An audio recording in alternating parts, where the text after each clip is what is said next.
Welcome back to WTOL 11 Your Day. Life is so simple with, this little device here. We can shop, we can do our banking, even have a doctor's visit. But are you really alone when you're depositing a check or conversing with your physician? Cybersecurity expert and colonel in the Air Force, Reid Novotny, says maybe not, and it's only going to get worse. Good morning. Thanks for joining us today.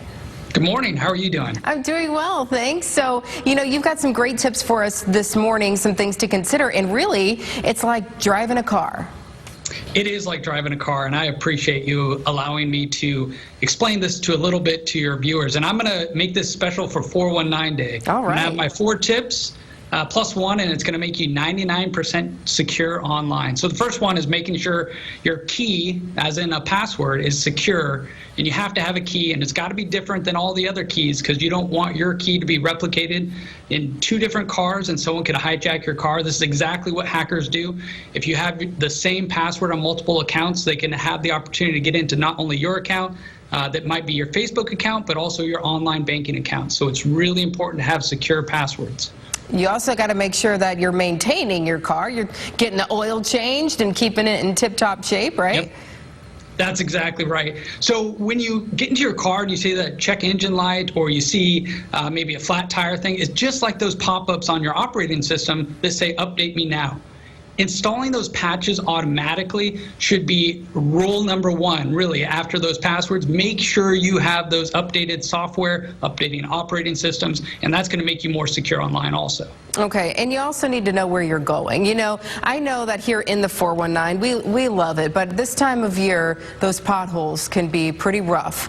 So we got to know, we got to know the road, and we got to know how to get around those things, right? That's exactly right. So if you're driving somewhere, you got to make sure you know which road you're going on, which roads to avoid. That's like public Wi-Fi. If you're on a public Wi-Fi, it might be great, but guess what? Hackers are also there, and they can listen into your traffic and actually see what you're doing online, and nobody wants to do that. Yeah, we also, I think the important thing here is the destination, too. We all have somewhere we want to be.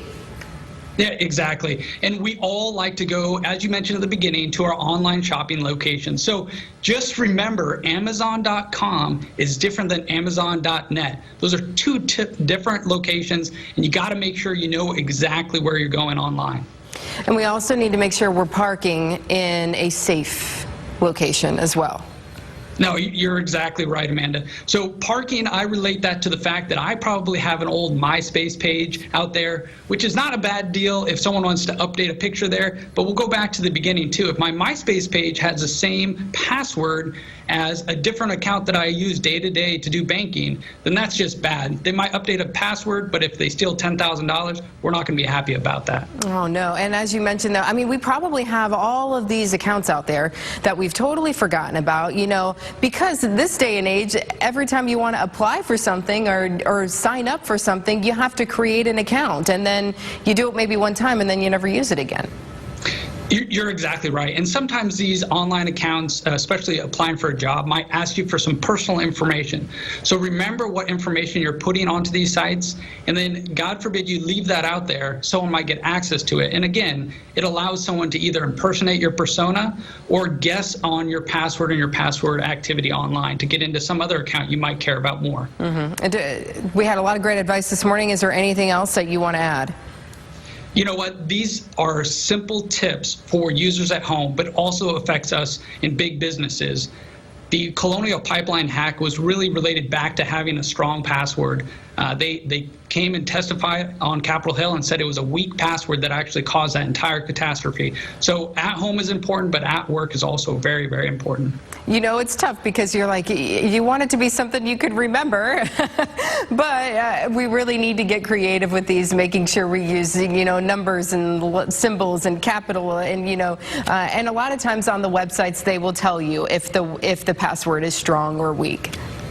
They will, and for your viewers, you can go out there and look at password protectors, and there are free versions, and they'll make this simple and automated for you to have a great secure password, and I promise it'll make your lives easier online. Yes, and we want to be safe as well. Okay, thank you so much this morning for joining us. Great advice. Thank you so much. Yeah, take care. When your day returns, Stephen Jackson joins us with the story of gumption, fortitude, and